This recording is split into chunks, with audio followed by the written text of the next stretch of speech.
Market లో invest చేసి మీ డబ్బులు డబుల్ చేసుకోవాలనుకుంటున్నారా? విజయవాడలో జరిగే సుందరరామిరెడ్డి గారి లైవ్ సెమినార్ కి అటెండ్ అవ్వండి.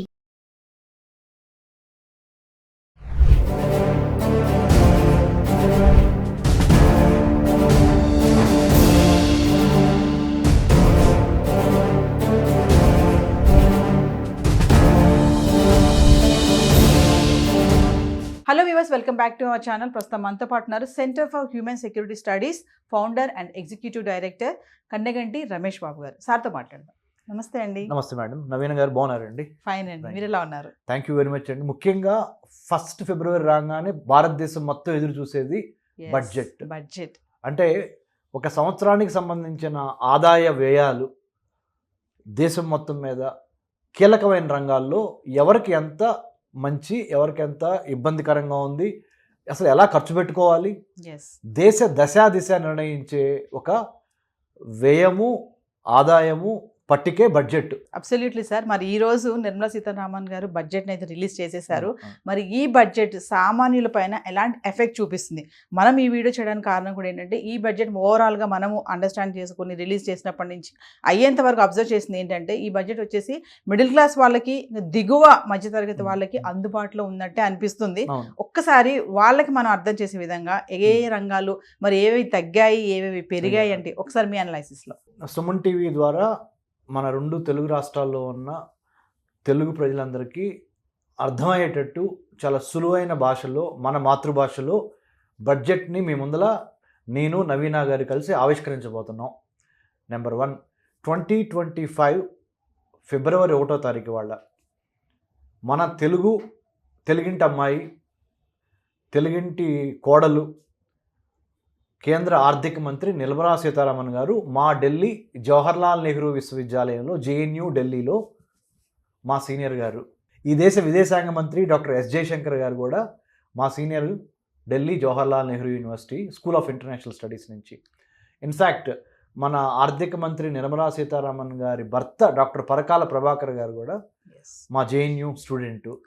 సో ఇది మన ఆర్థిక మంత్రి గారి గురించి మాకున్న పరిచయం. ఇది పక్కన పెడితే ఆమె 8వసారి కేంద్ర ఆర్థిక బడ్జెట్ని ప్రవేశపెడతామంటే డెఫినెట్గా ఒక మహిళ ఒక గృహానికి ఎట్లయితే ఆదాయం ఎంత, ఖర్చు ఎంత, పిల్లల ట్యూషన్ ఫీజు ఎంత, ఇంట్లో సంబంధించిన నిత్యావసర సరుకులకి ఎంత ఖర్చు పెట్టాలి, తర్వాత ఏదైనా ఫంక్షన్లు వస్తే వాటికి ఎంత ఖర్చు పెట్టాలి, ఇంట్లో రాబోయే కార్యక్రమాలకి ఎంత ఖర్చు పెట్టాలని ఒక మహిళ ఏ విధంగా ఒక ఇన్ఛార్జ్ తీసుకొని, ఒక లీడర్షిప్ తీసుకొని, ఆ మహిళ నాయకత్వంలో మహిళ గృహలక్ష్మి కరెక్ట్గా ఉంటే ఇల్లంతా శుభ్రంగా ఉంటుంది అనేది మనకు తెలుసు. ఇల్లంతా ఎంతో ఐశ్వర్యంతో ఉంటుంది, కళకళలాడుతూ ఉంటుందని. అట్లానే భారతదేశానికి సంబంధించి ఇవాళ నిర్మలా సీతారామన్ గారు ప్రవేశపెట్టిన బడ్జెట్లో మీరు అడిగిన ప్రశ్నలో భాగంగా ఎవరికి ఏంటి ఎంత, పొలిటికల్ సైన్స్ స్టూడెంట్ని, ఎకనామిక్స్ చదువుకున్నవాడిని హైదరాబాద్ సెంట్రల్ యూనివర్సిటీలో ఎంఏ పొలిటికల్ సైన్స్ స్టూడెంట్గా, తర్వాత నేను అమెరికన్ స్టడీస్లో డాక్టరేట్ ఢిల్లీ జేఎన్యూ అవన్నీ పక్కన పెడితే ప్రస్తుతానికి పాలిటిక్స్, ఎకనామిక్స్ 2 అర్థం చేసుకోవాలి. పాలిటిక్స్ అంటే ఏంటి? మా ఇంగ్లీష్లో సేయింగ్ ఉంది, మనం అంటే పొలిటికల్ సైన్స్ నిర్వచనం, who gets what, when and how. ఎవరికి ఎప్పుడు ఎంత రాజ్యాధికారంలో నుంచి ఎంతవరకు ఎవరికి ఎప్పుడు ఎలా వస్తుంది, రాజ్యాధికారాన్ని పొందటము, దాన్ని డిస్ట్రిబ్యూట్ చేయటము ఎన్ని ఉంటాయి. అట్లానే ఎకనామిక్స్లో కూడా who gets what, when and how. ఎవరికి ఆర్థికంగా ఎంత కలిసి వస్తుంది, ఎక్కడెక్కడ అడ్జస్ట్మెంట్స్ చేసుకోవాలి, ఎక్కడెక్కడ మన ద్రవ్యాన్ని చక్కగా వినియోగించి మన ఆర్థిక అభివృద్ధికి, మన కుటుంబానికి పనికొచ్చే విధంగా ఈ బడ్జెట్ ఉందా లేదా అనేది మీకు అర్థం కావాలి. ముఖ్యంగా ఇందాక నవీనా మేడం గారు చాలా చక్కగా చెప్పారు ఆమె ఇంట్రడక్షన్లో, ఆమె పరిచయంలో. దిగువ మధ్యతరగతి అండర్లైన్ మధ్యతరగతి వారికి సంబంధించిన బడ్జెట్గా దీన్ని మనం తప్పనిసరిగా ఈ 2 వర్గాలకి చాలా లాభం చేకూర్చే విధంగా నిర్మలా సీతారామన్ గారు, మన కేంద్ర ఆర్థిక మంత్రి గారు ప్రణాళిక రచించారు. దానికి మన గౌరవ ప్రధానమంత్రి నరేంద్ర మోడీ గారు ఆమోదం తెలపటం, ఆమె ప్రవేశపెడతాం. బడ్జెట్ సమావేశాలు జనవరి 31 నుంచి స్టార్ట్ అయ్యి ఫిబ్రవరి 13 వరకు మొదటి విడత, తర్వాత మార్చి నుంచి మళ్ళీ ఏప్రిల్ వరకు 2వ విడత, తర్వాత ఇప్పుడు ఫైనాన్స్ బిల్ కూడా ప్రవేశపెట్టాలి దీని తర్వాత. సో ఇవన్నీ పక్కన పెడితే దిగువ మధ్యతరగతికి సంబంధించిన వారికి వచ్చే లాభాలు ఏంటంటే ముఖ్యంగా మ్యానుఫ్యాక్చరింగ్ స్పేస్ అంటారు, మ్యానుఫ్యాక్చరింగ్ ఇండస్ట్రీ, ఉత్పత్తి తయారీ కర్మాగార కేంద్రాలు. అంటే మన పక్కనున్న దేశము చైనా, మన ఇరుగు పొరుగు దేశం చైనా. 3488 కిలోమీటర్లు భూభాగాన్ని మనం చైనాతో పంచుకుంటాం, మన భూ సరిహద్దు. వాళ్ళు ఇవాళ మంచి స్థానంలో ఉండటానికి ఆర్థికంగా కారణం ఏంటంటే వాళ్ళ యొక్క మ్యానుఫ్యాక్చరింగ్ స్పేస్, అంటే పరిశ్రమలు, మైక్రో స్మాల్ మీడియం ఎంటర్ప్రైజెస్ అంటారు, MSME. మైక్రో అంటే చిన్న కుటీర పరిశ్రమల దగ్గర నుంచి, స్మాల్ ఇంకొద్దిగా పెద్ద, మైక్రో ఇంకొద్దిగా పెద్ద, మ్యాక్రో అంతవరకు అన్నీ. అంటే చిన్న కుటీర పరిశ్రమల దగ్గర నుంచి మధ్యతరగతి పరిశ్రమల వరకు, మైక్రో స్మాల్ అండ్ మీడియం. అంటే ఇన్ని 100 కోట్ల పెట్టుబడి వరకు ఒక క్యాప్ ఉంటుంది.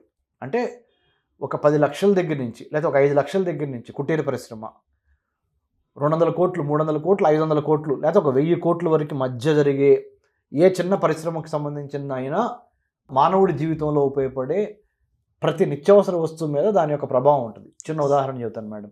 ఎలక్ట్రిక్ వెహికల్స్, తర్వాత solar cells, PV solar cells అని, తర్వాత లెదర్ రిలేటెడ్ ప్రొడక్ట్స్ కానీ, మ్యానుఫ్యాక్చరింగ్ కానీ, లెదర్ గూడ్స్, తర్వాత అన్నిటికీ మించి సూర్యరశ్మిని ఉపయోగించుకొని సోలార్ ద్వారా, అంటే సోలార్ ఎనర్జీ ద్వారా విద్యుత్ శక్తిని ఉత్పత్తి చేసే వాటి మీద కూడా రాయితీ ఇవ్వటము.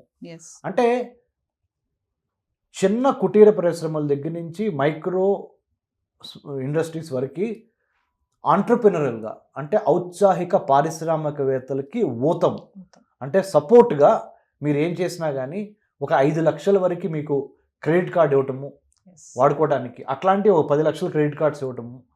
అన్నిటికీ మించి మనం ఇక్కడ గమనించాల్సింది ఏంటంటే మనిషికి సంబంధించిన 4 నిత్యావసరంగా ప్రతిరోజు ఆ అవసరం లేకపోతే మనం బతకలేం. ఆ 4టిని బడ్జెట్లో చూపించారు. ఏంటంటే అవి ఆరోగ్యం, మొదటిది ఆరోగ్యం, రెండోది విద్య, మూడోది వైద్యం. ఆరోగ్యం కాపాడుకోవాలి, విద్య ఉండాలి, వైద్యం అంటే హాస్పిటల్స్, ఇంకా మిగతా మెడికల్ రిలేటెడ్ ఇష్యూస్, విద్య, వైద్యము, తర్వాత ఆహారం అతి important, food. So food security, health security, education security, small micro macro industrialisation, చిన్న తరహా కుటీర మధ్య తరహా పరిశ్రమలు, వీటి మీద ఎక్కువ దృష్టి పెట్టి వాళ్ళని బలోపేతం చేస్తే ఎకానమీ బలంగా ఉంటుంది. మనది మిక్స్డ్ ఎకానమీ అంటారు. పూర్తిగా క్యాపిటలిజం కాదు, పూర్తిగా సోషలిజం కాదు, ఆ రెండింటి మిశ్రమం మంది.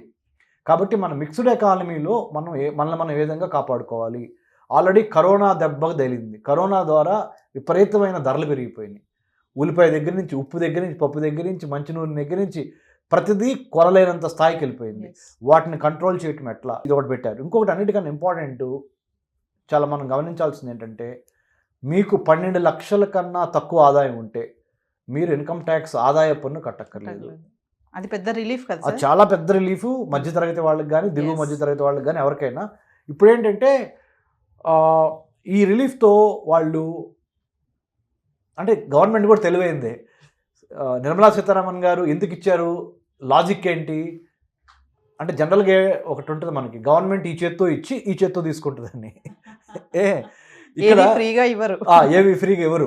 ఇక్కడ మీకు ఆ వెసులుబాటు ఎందుకు కల్పించారంటే 12 లక్షల వరకు మీరు ఇన్కమ్ ట్యాక్స్ కట్టట్లేదు కదా, ఆ ఇన్కమ్ ట్యాక్స్ డబ్బులు మీరేం చేస్తారు, ఏ షాపింగ్కో, లేకపోతే ఏ ఇంట్లో వస్తువులకో, లేకపోతే ఏ బంగారమో, లేకపోతే ఏ బట్టలో, లేకపోతే మీ పిల్లల ఫీజులో, లేదా మీ సినిమాలో, షికారులో, దేనో దానిలో ఖర్చు పెడతారు. ఎలక్ట్రానిక్ గూడ్స్ ఐటమ్స్ ఖర్చు పెడతారు. ఈజీగా మరి ఖర్చు పెట్టినప్పుడు అక్కడ పన్నులు వసూలు చేస్తారు. ఇక్కడ వసూలు చేయకుండా ఇన్కమ్ ట్యాక్స్ ద్వారా ఇవన్నీ అక్కడ వసూలు చేస్తారు. కాబట్టి ఏదో ఒక విధంగా గవర్నమెంట్కి తెలుసు ఈ చేత్తో ఇచ్చి ఈ చేత్తో తీసుకోవటం. సో దాన్ని అవి చాలా స్మార్ట్గా, అంటే సార్ మనము అంటే మనకు ఫ్రీగా వస్తుంది అనే దానిపైన అట్రాక్ట్ అవుతాం, కానీ దాని యొక్క అంతర్లీనంగా ఏముంది ఖచ్చితంగా చూడం కదా. ఆఫర్ ఉంది అంటే అక్కడికి వెళ్ళడానికి ముందు ట్రాప్, అది ఒక ట్రాప్. కానీ it's a sweet trap, maybe an encouraging trap. You feel good, oh now అంటే నేను ఇన్కమ్ ట్యాక్స్ కట్టక్కర్లేదు, ఐఎమ్ బీయింగ్ హ్యాపీ, రిలీవ్డ్ అనేది ఒకటి ఉంటుంది. ఆ ఒక్క ఉత్సాహంతో కొద్దిగా ఎక్కువ ఖర్చు పెట్టేస్తాం. సో అది వేరే విధంగా you have to pay indirect taxes. Indirect taxes అంటే వస్తువుల మీద ఉన్న ట్యాక్సెస్లో మీరు వెళ్ళిపోద్ది, వెనక్కి మళ్ళీ బ్యాక్ టు గవర్నమెంట్ వెళ్తుంది. సో ఇది ఒకటండి. అన్నిటికీ మించి ఇంకోటి ఏంటంటే రైతులకు సంబంధించి కూడా వాళ్ళు ఒక 20 లక్షల స్కీమ్స్, 20 లక్షల కోట్ల రూపాయలకు సంబంధించిన స్కీమ్స్ కూడా రైతులకు సంబంధించి కూడా ఈ యూనియన్ బడ్జెట్లో తీసుకొచ్చారు. అన్నిటికన్నా ముఖ్యంగా ఏంటంటే కుటీర పరిశ్రమలు, చిన్న మధ్యతరగతి పరిశ్రమలతో పాటు కొన్ని సెక్టర్స్, అంటే ఇంపార్టెంట్గా మన వాళ్ళకి తెలియటం కోసం కొన్ని ఇంపార్టెంట్ సెక్టర్స్ నేను డిస్కస్ చేయబోతున్నాను. ఆ సెక్టర్స్ మూలాన మీకు ఇంకా క్లారిటీతో నేను మీకు దీన్ని మేము ఆవిష్కరిస్తాను. ఏంటంటే అవి క్లీన్ టెక్ మ్యానుఫ్యాక్చరింగ్, అంటే మ్యానుఫ్యాక్చరింగ్ చేయండి కానీ పర్యావరణాన్ని దెబ్బతీయకుండా, అంటే development should not come at the cost of nature. ఒక సేయింగ్ ఉంది ఇంగ్లీష్లో. తెలంగాణ రాష్ట్రంలో forest college and research institute అని ములుగులో ఉంది. ఇక్కడ ములుగు ఆ డిస్టిక్లో forest college and research institute. అందుట్లో ప్రియాంక వర్గీస్ మేడం గారు అని ఇండియన్ ఫారెస్ట్ సర్వీస్ మేడం గారు, very dynamic officer, very committed officer Priyanka Varghese గారు. ఆ మేడం గారు ఒక మంచి కొటేషన్ ఇచ్చారు. Ensure nurture nature, ensure future. Okay, ప్రకృతిని నర్చర్ చేయండి అంటే ప్రకృతిని కాపాడండి, తద్వారా మీ భవిష్యత్తుని మీరు కాపాడుకున్నట్టు. Nurture nature, ensure future. Same way ఈ బడ్జెట్లో నిర్మలా సీతారామన్ గారు, ఆమె మహిళే, ప్రియాంక వర్గీస్ గారు ఈ మహిళే. మహిళలు చాలా మరి తెలివిగలవాళ్ళు కదా. సో ఎంత బాహుబలైనా ఒక తల్లికి కొడుకే కదా. కాబట్టి ఇక్కడ మేడం గారు కూడా ఏం చేశారంటే, నిర్మలా సీతారామన్ మేడం గారు, please spend wisely so that your future is secured అనే విధంగా ఆమె ఏం చేశారు, క్లీన్ టెక్ మ్యానుఫ్యాక్చరింగ్ మీద దృష్టి పెట్టారు. To improve domestic value addition, jobs and build an ecosystem for solar PV cells. ఇందాక చెప్పాను నేను. ఈవీ బ్యాటరీస్, ఎలక్ట్రానిక్ వెహికల్కి సంబంధించిన బ్యాటరీస్. అంటే ఇప్పుడు కాలుష్యం విపరీతంగా పెరిగిపోయి లంగ్స్ పాడైపోవటం, ఊపిరితిత్తులు దెబ్బతినటం, అంటే ధ్వని కాలుష్యము, ఆహార కాలుష్యము, నీటి కాలుష్యము, ప్రతిదీ కాలుష్యం అయిపోయింది. దాని నుంచి కాపాడుకోవటం కోసం ఎలక్ట్రిక్ వెహికల్స్ బ్యాటరీస్తో, అంటే ఈ డీజిల్, పెట్రోలు ఇలాంటివి లేకుండా, వాటి నుంచి వచ్చే పొగతో ఇబ్బంది పడకుండా ఎలక్ట్రిక్ వెహికల్ బ్యాటరీస్ ఎవరైతే ఉత్పత్తి చేస్తారో వాళ్ళకి రాయితీలు ఇవ్వటము. అంటే గవర్నమెంట్ ఏం చేస్తుంది అంటేనండి, ఎప్పుడు వ్యయాన్ని తగ్గించి ఆదాయాన్ని పెంచే మార్గం చూస్తా మనుషుల యొక్క, అంటే దేశ ప్రజల యొక్క ఆరోగ్య పరిస్థితులు దెబ్బతినకుండా ఏ విధంగా మనం ముందుకు తీసుకెళ్ళాలి అనే దాని మీద దృష్టి పెడుతుంది. దాంట్లో భాగంగానే ఎలక్ట్రిక్ వెహికల్ బ్యాటరీస్. అమెరికాలో ఇలాన్ మస్క్, టెస్లా వాళ్ళు కూడా ఎలక్ట్రిక్ వెహికల్స్కి అక్కడి నుంచి మనం కూడా వాడుతున్నాం. Next motors, controllers, electrolysers, wind turbines.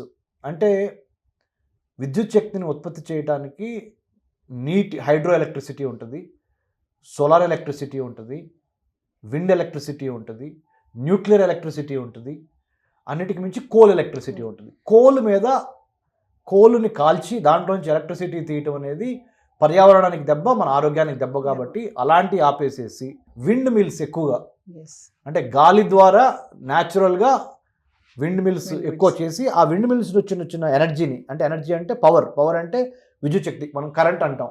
ఆ కరెంట్ని ఎట్లా పెంచుకోవాలి, తద్వారా ఇది. తర్వాత గ్రిడ్ స్కేల్ బ్యాటరీస్. వీటన్నిటి మీద మన కేంద్ర ఆర్థిక మంత్రి నిర్మలా సీతారామన్ గారు చాలా రాయితీలు ఇవ్వటము, జనానికి ఎడ్యుకేట్ చేయటము, ఎంకరేజ్ చేయటము, so that they will spend more on and also spend wisely, తెలివిగా ఖర్చు పెడతాము. ఇంకొక ఇంపార్టెంట్ మేడం, ఇందాక నేను చెప్పాను, కస్టమైజ్డ్ క్రెడిట్ కార్డ్ ఇవ్వటం. ఒక 5 లక్షల వరకు మైక్రో ఎంటర్ప్రైజెస్కి క్రెడిట్ కార్డ్ ఇవ్వటం.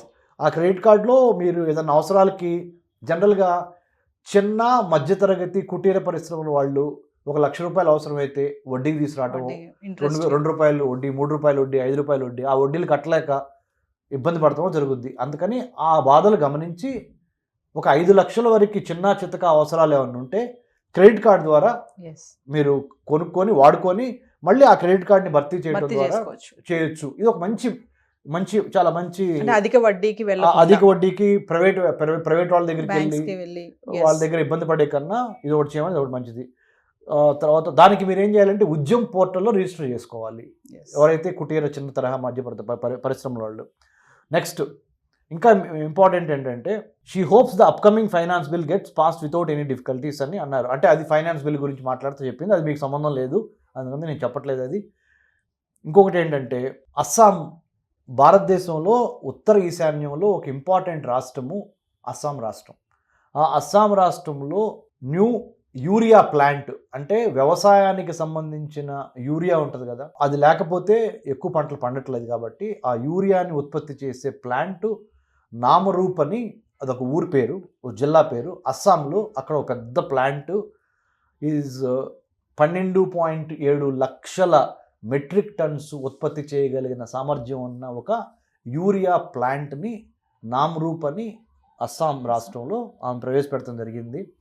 ఇంకొకటి ఏంటంటే అన్నిటికి మించి మకనా, అంటే న్యూట్రిషియస్ ఫుడ్. మకనా అనే ఒక, మీరు చూసే ఉంటారు, మన పాప్కార్న్ లాగా ఉంటుంది చూస్తానికి, హెల్దీ, చూస్తానికి పాప్కార్న్ లాగా ఉంటుంది, అది చాలా హెల్దీ ఫుడ్. కాబట్టి కాస్ట్ కూడా ఎక్కువ. మన పౌషక ఆహారం చూడండి, నేను ప్యూర్ వెజిటేరియన్ తింటాను కాబట్టి చూడండి ఎంత స్ట్రాంగ్ ఉన్నాను. ఇలా మీరు కూడా ఉండాలని నిర్మలా సీతారామన్ గారు మేడం గారు ఏం చేశారంటే వెజిటేరియనిజంలో భాగంగా మకానా అనే ఒక న్యూట్రిషియస్ వాల్యూ ఉన్న ఫుడ్ ఐటమ్ మీద ఆమె చాలా ఒక బోర్డు, అంటే ఇప్పుడు మనకి cotton board, chilli board, tobacco board, ఇలా బోర్డు ఉంటుంది, కోకోనట్ బోర్డు. ఇలానే ఈ మకానా అనే ఒక న్యూట్రిషియస్ ఫుడ్, పౌషిక ఆహారము, పౌషిక విలువలు కలిగిన ఇది తింటే మన ఆరోగ్యవంతులు అవుతారు మన భారతీయులు అని చెప్పి ఆ ఒక బోర్డు సెటప్ చేసింది. Makhana board in Bihar. బీహార్ కూడా మనకి ఉత్తరప్రదేశ్ పక్కన బీహార్ రాష్ట్రంలో. To improve the production, processing, value addition and marketing of makhana. ఈ మకానా అనే దానికి ఇచ్చేసేది మేడం. అన్నిటికన్నా ఇంకోటి మించి మేడం 22 లక్షల జాబులు క్రియేట్ చేసింది. 2025-2026 ఆర్థిక సంవత్సరంలో 20 లక్షల మందికి ఉపాధి కలిగించాలని ఈ బడ్జెట్ నిర్ణయించింది. ఇట్స్ వెరీ గుడ్ కదా సార్. Very good.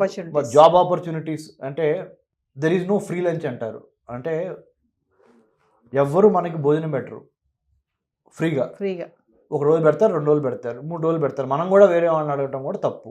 ఉపాధి కల్పించుకోవటం అంటే చాలా మంచిది. ఎలా అంటే మేడం, మనకి తెలుగులో కూడా ఒక సామెత ఉంది, నువ్వు నిజంగా వేరే వ్యక్తికి సహాయం చేయాలనుకుంటే ఆ వ్యక్తికి ఒక స్కిల్ నేర్పించు, ఒక నైపుణ్యం నేర్పించు. చేపలు ఇవ్వబాక చేపలు పడతాం నేర్పు. ఎన్నాళ్ళని చేపలు ఇస్తాము, చేపలు పడతాం అనే ఒక స్కిల్ నేర్పిస్తే దాని ద్వారా ఆ కుటుంబం బాగుపడుతుంది ఆర్థికంగా కానీ అనే ఒక లాజిక్, అనే ఒక విజ్డమ్ నుంచి ఇవి ఏం చేశారంటే 20 లక్షల మందికి ఉపాధి కల్పన సంబంధించిన జాబ్స్ క్రియేట్ చేయాలి 2025-2026 ఆర్థిక సంవత్సరంలో అనేది ఇంకొక హర్షించదగిన, అంటే అన్ని వర్గాలు, కులాలు, మతాలు, పార్టీలకు అతీతంగా 20 లక్షల మందికి ఎంప్లాయ్మెంట్ క్రియేట్ చేయాలి అనేది ఒక important decision of the union budget of 25-26. So last Nirmala Sitharaman గారు ఇంకొకటి ఏంటంటే 36 ప్రాణాలను బతికించే మందులు, medicines, 36 types of medicines or 36 types of ఔషధాలు అని చెప్పండి, 36 రకాల ఔషధాల మీద ఆమె బేసిక్ కస్టమ్స్ డ్యూటీ ఎత్తేసింది. అంటే కస్టమ్ అంటే దాని మీద విధించే పన్ను లేదు. ఇంకా రక్షణకి విలువైన కావాల్సిన విద్య, వైద్యం, ఆహారము, ఉపాధి, అన్నిటికీ మించి ప్రాణహాని లేకుండా ప్రజలను కాపాడతాము.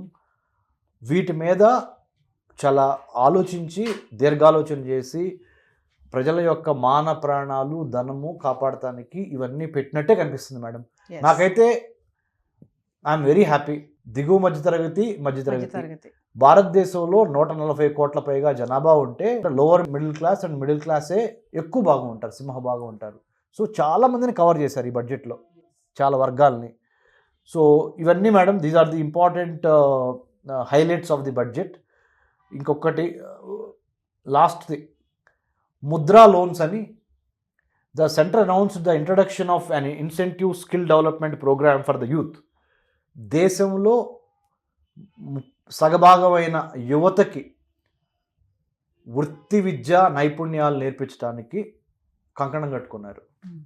ఎందుకంటే యువతరం గట్టిగా ఉంటే దేశం యొక్క దేశం భవిష్యత్తు బాగుంటుంది. ఇప్పుడు జపాన్ లాంటి, చైనా లాంటి దేశాల్లో యువత తక్కువగా ఉంది. Yes. వేరే ఇంకా వెస్ట్రన్ కంట్రీస్లో కూడా ముసలోళ్ళు ఎక్కువైపోతున్నారు. అలా అని ముసలోళ్ళు పనికిరారని కాదు, ముసలి వాళ్ళు వాళ్ళ యొక్క అనుభవాన్ని మనకు పంచుతారు. యువత ఆ అనుభవం నుంచి నేర్చుకొని ముందరికి వెళ్ళాలి. Yes. సో సీనియర్ సిటిజన్స్ చాలా ఇంపార్టెంట్. వాళ్ళ యొక్క తెలివితేటలు, వాళ్ళు కష్టపడితేనే కదా వాళ్ళు మనం బతుకుతుంది. So with all respect to the due respect to the senior citizens, the youth of this country must learn the skills that are required in the 21st century to survive, to thrive, to make prosperity. We need to have certain skill sets. Yes. Mind సెట్తో పాటు skill Skill set set. ఉండాలి. So skill ఉండాలి, స్కిల్తో పాటు will ఉండాలి, అంటే నేర్చుకోవాలనే తపన తప్పని ఉండాలి. ఉండాలి. Yes. వెన్ యూ హ్యావ్ నైపుణ్యము, అంటే నీకు నైపుణ్యం ఉండి నేర్చుకోవాలనే తపన రెండు కలిసినప్పుడు then you can go for the kill. అంటే దాన్ని సాధించడానికి కావాల్సిన ఆ చతురత, ఆ విజ్ఞత, ఆ పరిజ్ఞానము నీకు అబ్బుతాయి. Yes. So skill, will equals to kill. Kill. Kill means you are not killing somebody or something, you are trying to achieve that particular thing. Yes. గెలుపు కోసం చేసే ప్రయత్నం. సో ఈ ముద్రా లోన్స్లో భాగంగా madam Sitharaman announced that the government will provide Mudra loans for home stays. Tourism డెవలప్మెంట్లో భాగంగా Mudra loans ఇస్తున్నాను. భారతదేశానికి 11,098 కిలోమీటర్ల కోస్తా తీరం ఉంది. Just imagine all of you, Suman TV చూస్తున్న ప్రేక్షకులకి ఒకసారి ఊహించుకోండి. గుజరాత్, మహారాష్ట్ర, గోవా, కర్ణాటక, కేరళ, తమిళనాడు, ఆంధ్ర, ఒరిస్సా, వెస్ట్ బెంగాల్, ఈ నెక్లెస్ ఊహించుకోండి. ఈ నెక్లెస్లో 9 కోస్తా రాష్ట్రాలు ప్లస్ అండమాన్ నికోబార్, దామన్ దియు, పాండిచ్చేరి ఇవన్నీ కలిపి మీకు లక్షద్వీప్, ఇవన్నీ కలిపి 11,098 కిలోమీటర్ల సువిశాల కోస్తా తీరం ఉంది. ఈ కోస్తా తీరాన్ని అద్భుతంగా టూరిజం డెవలప్మెంట్ చేయాలి. Yes. దేశ విదేశాల నుంచి యాత్రికులు వచ్చి విదేశీ మారక ద్రవ్యం, అంటే వేరే దేశానికి సంబంధించిన కరెన్సీ, డబ్బులు మన దగ్గరికి వస్తే తద్వారా మన యొక్క ఆర్థిక అభివృద్ధి జరుగుద్ది. ఎప్పుడైతే ఆర్థిక అభివృద్ధి జరిగి ఫారెన్ ఎక్స్చేంజ్ పెరిగిందో, మనకి ఫారెన్ కరెన్సీ, డాలర్స్, లేకపోతే ఇంకా వేరే వేరే యూరోపియన్ యూరోస్, లేకపోతే మన రియాల్స్ ఏదైనా పెరిగినా కానీ, అంటే the moment we improve our foreign currency will have the power to buy dollars, then we can take care of many other things. Yes. So how do you do that? Improve the tourism sector, trade, tourism, hospitality industries, Yes. talent, technology. ఈ 5 చాలా important. Trade, tourism, hospitality, talent and technology. ఇవన్నీ కలిపితే దేశం అభివృద్ధి చెందుద్ది, దేశానికి సంబంధించిన ఆర్థిక అభివృద్ధి అవుతుంది. ఆర్థిక అభివృద్ధి రావడానికి ఈ ముద్రా లోన్స్ ద్వారా కొంత వెసులుబాటు కల్పించి హోమ్ స్టేస్, ఇప్పుడు మీ ఇంటిని హోమ్ స్టేగా పెడితే టూరిస్టులు వచ్చినప్పుడు వేరే కంట్రీ నుంచి, they don't need to necessarily stay in a hotel, Yes. They can stay in your home Home. And pay money. Money. So నీలాంటి చిన్న చిన్న వాళ్ళకు కూడా మీరు సముద్ర తీర ప్రాంతంలో, ఉదాహరణ మన తూర్పుగోదావరి జిల్లా, వెస్ట్ గోదావరి జిల్లా, శ్రీకాకుళం, విజయనగరం, విశాఖపట్నం, నెల్లూరు, ఒంగోలు, ఇలా సముద్ర తీర ప్రాంతంలో ఉన్న ఈ కోస్తా జిల్లాలలో సముద్ర తీర ప్రాంతానికి టూరిస్టులు వచ్చినప్పుడు వాళ్ళు మీ ఇళ్లలో ఉండటానికి కూడా మీరు ఏదన్నా ఒక టూరిజం చిన్న చిన్న కుటీర పరిశ్రమల్లోనే Yes. ఈ పర్యాటక రంగాన్ని అభివృద్ధి చేసే ప్రాసెస్లో టూరిజం స్పాట్స్ పెట్టుకుంటే మీరు తప్పనిసరిగా government will give you some రాయితీ. Right. Yes. ప్రభుత్వం మీకు ప్రోత్సాహం ఇచ్చి మీకు డెవలప్ చేసే విధంగా కూడా చేస్తుంది. అంటే వ్యవసాయం మీద ఆధారపడతాం ఒక ఎత్తు అయితే, వ్యవసాయం ఒక్కోసారి కలిసి రాదు బికాజ్ ఆఫ్ మెనీ అదర్, అంటే ప్రకృతి వైపరీత్యాలు కానీ, తుఫాన్లు కానీ, ఇంకోటి కానీ. అలాంటప్పుడు కూడా ఈ టూరిజం అనేది ఒక ఆల్టర్నేటివ్ సోర్స్ ఆఫ్ ఇన్కమ్ జనరేషన్గా Yes. టూరిజం సెక్టర్ కూడా డెవలప్ చేయాలి. సో ఇవన్నీ ఇప్పుడు నేను చెప్పినవన్నీ నవీన గారు చాలా చెప్పాను. మళ్ళీ ప్రేక్షకుల కోసం మీ అనుమతితో 4 పాయింట్లు చెప్తాను. 20 లక్షల మందికి ఉపాధి కలిగించడం నెంబర్ 1. 12 లక్షల కన్నా తక్కువ ఆదాయం ఉన్న వాళ్ళకి ఇన్కమ్ ట్యాక్స్ లేదు, ఆదాయ పన్ను కట్టక్కర్లేదు. 2, ప్రాణ రక్షణకు సంబంధించిన 36 రకాల మెడిసిన్స్ మీద కస్టమ్స్ డ్యూటీ ఎత్తిపారేశాను. ఆమె చెప్పిన మాట. Yes. ఇది కాకుండా ఒక 5 లక్షల రూపాయలు విలువ చేసే క్రెడిట్ కార్డు కార్డ్ చిన్న పరిశ్రమల వాళ్ళకి ఇచ్చేసాను, మీరు 1,00,000కి 2,00,000కి 3,00,000కి వడ్డీల దగ్గరికి వెళ్ళి వెళ్ళకుండా ఆ వడ్డీలు మన తెలుగులో చెప్పాలి అంటే తడిసి మోపుడేని అంటారు, అలాంటివి లేకుండా you don't need to overspend or don't need to go under stress by taking loan. వడ్డీలు కట్టలేక చాలా మంది Suicides. ఆత్మహత్యలు, సూసైడ్లు, రైతులు పాపము, చిన్న చిత్తగా పరిశ్రమల వాళ్ళు ఒక 5 లక్షల రూపాయలు లోన్ తెచ్చుకోవాలంటే తలప్రాణం తాక్కొస్తుంది. అంటే ఆ డాక్యుమెంట్ అంటాడు, ఈ డాక్యుమెంట్ అంటాడు, అది కావాలంటాడు, ఇది కావాలంటాడు. సో అందరికీ అన్ని డాక్యుమెంట్స్ ఉండవు వాళ్ళ. సో అలాంటప్పుడు ఈ క్రెడిట్ కార్డు 5 lakhs వరకు ఇది ఒక మంచిది. అన్నిటికీ మించి పర్యావరణానికి సంబంధించి పొల్యూషన్ తగ్గించడానికి electric vehicles, solar battery cells, wind turbines, లెదర్కి సంబంధించిన గూడ్స్, ఇట్లా ఏదైతే ఉన్నాయో అంటే నిత్యావసర దానికి సంబంధించి ఉప్పు పప్పు మీద కూడా ట్యాక్సులు తగ్గించి, ఈ విధంగా ఒక రకంగా చూస్తే ఓవరాల్గా I think we should be very happy about the budget. So జాగ్రత్తగా ఖర్చు పెట్టుకుంటా ముందల ఫైనాన్షియల్ ప్లానింగ్ చేసుకుంటే ఐ థింక్ వీఆర్ గుడ్. అంటే సార్ ఒక గృహిణి ఇంటి కోసం ఎలా ఆలోచిస్తుందో అలా అలానే నిర్మలా సీతారామన్ గారు ఈ బడ్జెట్ ని కూడా అలాగే చేశారని అంటున్నారు ఫైనల్ గా. తప్పనిసరిగా నవీన్ గారు చాలా బాగా మీరు దాన్ని అర్థం చేసుకొని ఒక్క వాక్యంలో మీరు చెప్పారు. ఎందుకంటే మహిళలకి మాత్రమే దేవుడు ఆ శక్తి ఇచ్చాడు భూమికి. ఏ శక్తి? ఏదన్నా ఉత్పత్తి చేయగలిగిన శక్తి ఒక మహిళకి, ఒక మాతృభూమికి. అంటే ఈ రెండిటికే, planet earth and lady or women, you have the power to procreate. మీకు క్రియేట్ చేయటమే తెలుసు కానీ నాశనం చేయటం తెలియదు. ఆ దిశగా చూసినా కానీ నిర్మలా సీతారామన్ గారు ఒక మహిళగా, మన ఆంధ్ర తెలంగాణ కోడలుగా ఆమె అందరికీ, ముఖ్యంగా దిగువ మధ్యతరగతి గృహిణుల్ని దృష్టిలో పెట్టుకొని, కుటుంబాలని దృష్టిలో పెట్టుకొని, ఆమె కూడా కింద నుంచి వచ్చిన ఆమె కాబట్టి, మిడిల్ క్లాస్ నుంచి వచ్చిన ఆమె కూడా, she is not a Zamindar of that sort. So she understands what happens, the kind of financial stress that lower middle class and middle class families go through. I think keeping all that on mind, I think whatever she could, she did. I think thank you for the time through Suman TV. Thank you Naveen గారు. Yes sir, 2025 బడ్జెట్లో దిగువ తరగతి, మధ్య తరగతి వాళ్ళకి ఎలాంటి effect ఇస్తుంది, ఎలా ఉంది అని చాలా క్లియర్గా ఎక్స్ప్లెయిన్ చేశారు. Thank you sir. Thank you అండి. జై హింద్. హాయ్, మొట్టమొదటిసారిగా మన విజయవాడలో క్లాస్ రూమ్ ట్రైనింగ్ అండి, 1 day క్లాస్ రూమ్ ఎన్విరాన్మెంట్లో ఆఫ్లైన్ వెబినార్ జరగబోతుంది. అండ్ ఇంట్రెస్ట్ ఉన్న పార్టిసిపెంట్స్ ఈ కింద స్క్రోల్ అవుతున్న నెంబర్కి రింగ్ చేసుకొని సీట్ బుక్ చేసుకోండి. దీంట్లో ETFs, index funds and mutual funds మీద completely and hand holding experience మీకు ప్రొవైడ్ చేయబడుతుంది. దీని ద్వారా ఏంటంటే మనం ఎసెట్స్ని స్టాక్ మార్కెట్లో ఎలా మేనేజ్ చేసుకోవాలి, ఎలా గ్రో చేసుకోవాలి, ఎలా ప్రొడక్ట్ చేసుకోవాలో అంటే ప్రాక్టికల్గా నేర్చుకుంటారు.